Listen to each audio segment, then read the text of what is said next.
नमस्कार दोस्तों, कैसे हैं। आशा नहीं पूर्ण विश्वास है कि आप लोग अच्छे होंगे। नाम हमारा दुर्गेश। आगे आप पेंटर भी लगा सकते हैं, क्योंकि हमारा पेशा पेंटर है। इसी से हमारा रोजी रोटी चलता है। शौक में गाने का रखता हूँ, बीच बीच में अपने शौक को भी पूरा करते रहता हूँ। बस यही शौक पूरा करने लिए फेसबुक पे अपलोड भी करते रहता हूँ गाना। तो आप लोग हमारा गाना सुनिए और कमेंट में ज़रूर बताइए मैं कैसे गाता हूँ, ताकि हमारा भी शौक़ पूरा हो सके।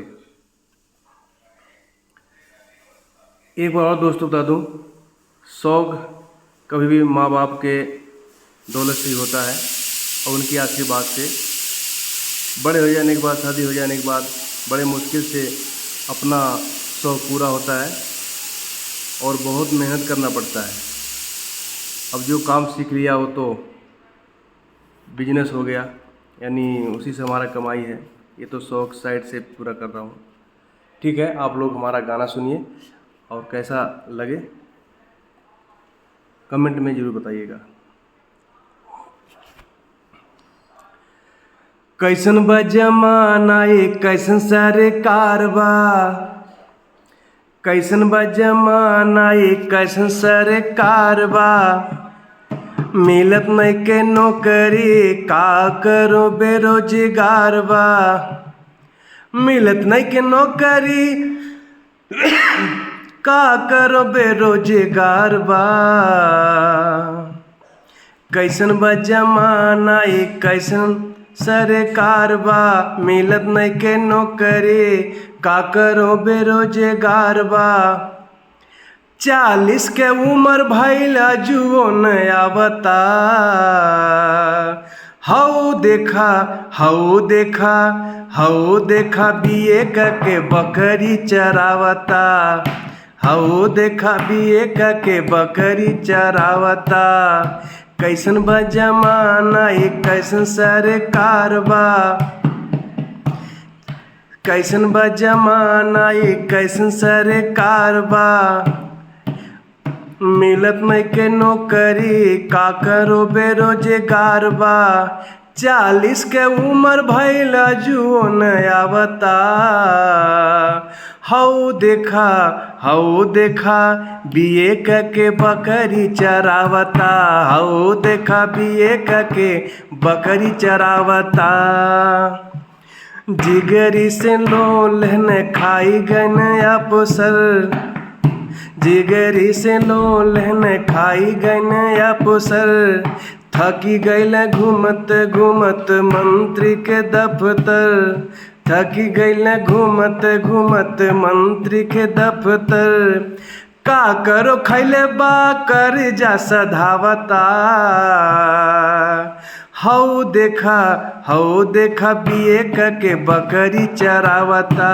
हऊ देखा बीए के बकरी चरावता।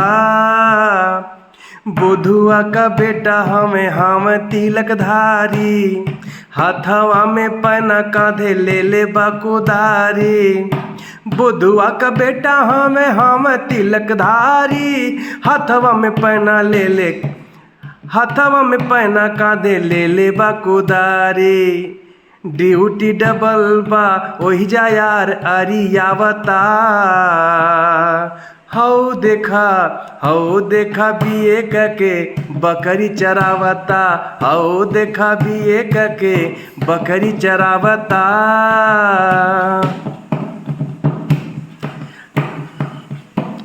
पानी चानी पर के बाहर पाकल चानी चिकन आइल। 4 कट्ठा खेत बेच के भूसवो दियाइल। चानी पर के बाहर पाकल चानी चिकन आइल। 4 कट्ठा खेत बेच के भूसवो दिकाइल। भाई पटीदार यहिला रोज गरियावता।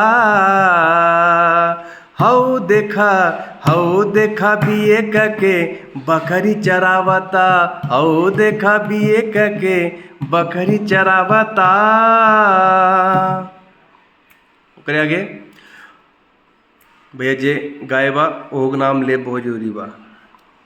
सुनाए विनय बिहारी आनंद के ई बतिया, देखी के दुखवा लोराइल जाता अखिया।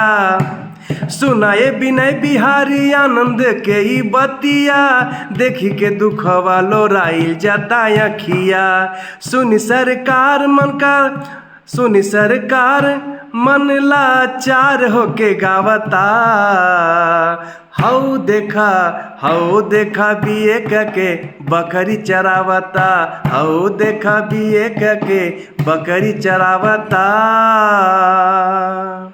Thank you.